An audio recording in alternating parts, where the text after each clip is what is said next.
Olá galera, aqui é o professor Lucas e na nossa aula nós vamos finalizar no caso o nosso capítulo 8 sobre triângulos, falando exatamente de alguns casos particulares de semelhança de triângulos, porque nas aulas passadas a gente aprendeu a calcular quando a gente tinha uma determinada semelhança de triângulos, respeitando duas propriedades, vocês se lembram? Propriedade das paralelas e a propriedade das alturas. Respeitando essas propriedades, a gente poderia realizar uma relação de semelhança entre as figuras formadas, no caso, triângulos, certo?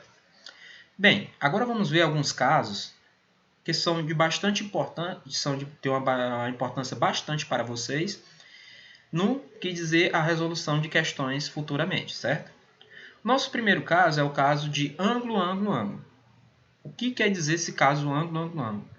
Se dois triângulos possuírem todos os seus ângulos, ângulos respectivamente congruentes, são semelhantes. Se são congruentes, são semelhantes. Vamos lá. Ó. Esse triângulo, onde ele tem o ângulo alfa, o ângulo beta e o ângulo gama. Do mesmo modo, eu tenho um outro triângulo, onde eu tenho também um ângulo alfa. Isso quer dizer que esse ângulo alfa aqui é exatamente igual a esse outro. E o ângulo beta, gama e gama.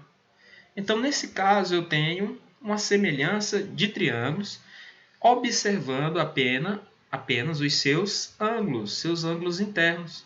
Vejam que é um caso de semelhança, onde eu tenho ângulo, ângulo e ângulo. Os três ângulos são congruentes dos dois triângulos, beleza? Esse é o nosso primeiro caso de semelhança. O segundo caso de semelhança é quando eu tenho lado, ângulo e lado, beleza? Se dois triângulos tiverem dois de seus lados respectivamente proporcionais, vejam, se eles tiverem dois de seus lados respectivamente proporcionais e os ângulos formados por esses lados forem congruentes, forem iguais, então os dois triângulos são semelhantes. Vejam aqui a nossa situação. Ó, eu tenho aqui eu tenho um triângulo, esse primeiro triângulo e esse triângulo menor, né?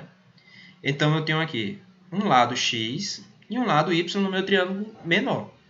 Mas ele tem o quê? Ele tem um ângulo em comum com o outro triângulo, ó, meu triângulo maiorzinho, né? Os dois possuem um ângulo alfa que tem a mesma medida. Então é exatamente como ele estava falando. Se dois triângulos tiverem dois de seus lados respectivamente proporcionais, ó, A, B, x e y, e esses lados eles formarem um ângulo que seja congruente entre eles, ó. O lado AB está formando o ângulo alfa. E o lado XY no meu outro triângulo está formando esse ângulo alfa, que é a mesma medida desse outro ângulo alfa. Então, quando acontece de dois lados do meu triângulo formarem um determinado ângulo, né, que forma um ângulo, e esse ângulo for congruente, for igual ao ângulo de outro triângulo, então eu posso dizer que eu vou ter esse caso de semelhança, onde vai respeitar essa relação, ó. A, que é o lado desse meu triângulo maior, está para o lado x, que é esse outro lado aqui do meu outro triângulo menor, é igual a B, que é esse meu lado desse outro triângulo maior, está para y, o lado exatamente do meu triângulo menor. Aí, então, esses meus dois triângulos são semelhantes. Esse é o meu segundo caso. Vamos para o terceiro caso, que é do caso lado, lado e lado. Vejam que a gente já acabou de... o primeiro caso foi o caso de ângulo, ângulo e ângulo. Segundo caso de quê? Lado, ângulo e lado. E agora a gente tem o caso de lado, lado e lado. Se dois triângulos tiverem seus lados respectivamente proporcionais, então eles são semelhantes. Vamos ver? Vejam aqui na nossa figura, temos esses dois triângulos. Se, e somente se, todos os lados forem respectivamente proporcionais de cada um dos dois triângulos, ó, aqui eu tenho A, B e C, e aqui eu tenho X, Y e Z. Se esses lados forem respectivamente proporcionais, se A for proporcional a X, se B for proporcional a Y, e se C for proporcional a Z, então eu digo que esses dois triângulos são semelhantes. Respeitando essa relação, ó, A está para X, B está para Y e C está para Z. Daí eu já posso ter um caso de semelhança e resolver utilizando essa propriedade, ok? Esse foi o meu terceiro caso. Bem, esses são os três casos de semelhança. É uma espécie de resumo de como a gente encontrar ou como a gente perceber que existe uma semelhança entre triângulos, ok? Mas eu tenho um caso em especial que eu quero deixar claro aqui para vocês também, que é esse outro caso aqui, que é exatamente o caso anterior. Quando eu tenho o terceiro caso, que é lado, lado e lado, quando esses lados são exatamente proporcionais, né?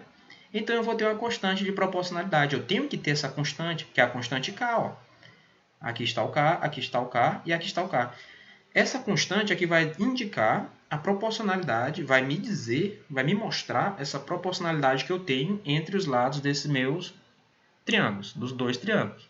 Com isso, eu posso garantir que eu tenho essa constante de proporcionalidade e eu vou ter essa semelhança de triângulos, ok?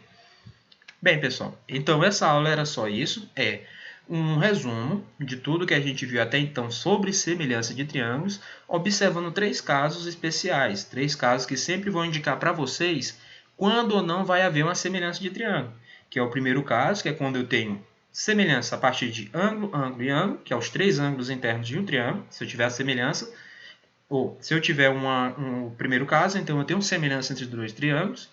O outro é de lado, ângulo e lado, que é quando eu tenho dois lados formando um ângulo em um triângulo.